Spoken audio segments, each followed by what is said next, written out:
Hi, welcome to our channel. And for today's vlog, we'll be talking about another quick and easy tips nga gamit. I hope magamit ato sa tuang life, ato ang ma-apply. No?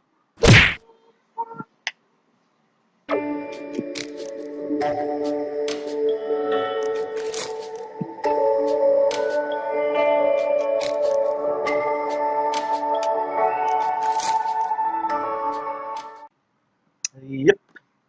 Okay, what's up everyone? You may be in a point in your life now that ready na kay ka pangitaon nimo si the one, or ready na kay ka nga magka-uyab or go into relationship. But the question is, kung saan mo pagpangita si the one? So for today's vlog, I'm giving you some quick and easy tips para mahanap mo si the one.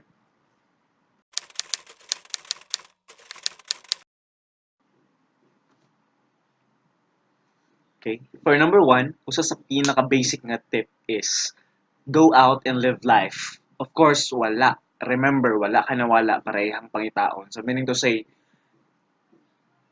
you have to get a life and kasabot ana is dili makita sa upat ka corner sa imong room ang imuhang the one or future nimo or imong the one. So meaning to say, you have to get a life and you have to live life, go out, social life, kumbaga. So you have to mingle, meet with other people, and converse with them. So sa mga pinaka-basic na tip is, dapat dili ka maging loner para makita. And for number two, be successful. Remember nga, ang taong successful, mura na siya last trip sa bus. Daghan ang mag-apas. So meaning to say, pag successful ka or na kay something like prove or kabuga or na kay worth, mo follow na dayon diha ang tulbong kaayo nga love life. Usa sa mga rason para makita nimo sa the one is dapat successful ka or nanakay na prove or nanakay something nga mapanghambog somewhat like that. So be successful in any aspects sa imong life, may it be financially or academically, spiritually, physically, o sa mga kalili diha. Be successful. Usa sa mga tip para makita nimo si the one. Number three, move on sa imong past. Usa tingali sa mga rason nga nung dili ka makakita og bag-o is naghandom gihapon ka sa imong daan, bisag yahan kang gipasakitan. So move on sa imong past para makakita kag bag-o, and wala na rason pa para magstay sa imong past. So para makita nimo si the one nimo or kinsa man tong para sa imuha, you have to let go of your past. Ano lang, no? So move on yun po mga time, no? Number four, review your criteria for judging.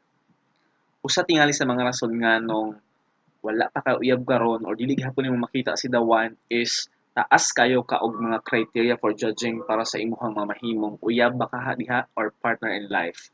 Now you have to take it into consideration kung unsa ang imuhang level or unsa ba kinahanglan ba ni nga standard or kinahanglan ba jud inani or unsa ba jud imong dapat i-set nga mga standards kay basin day sa pwera na nimo tanan, no? Daghan na kayo nag-effort pero dili gyud sila mo successful kay ikaw mismo barrier para mosulod sila sa imong life.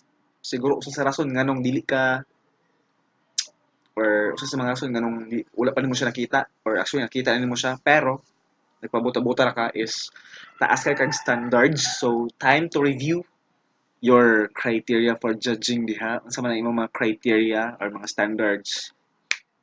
Tanawa nagbalik and i-take into account ang mga daghan nga mga considerations kung dapat ba ni or dapat ba na.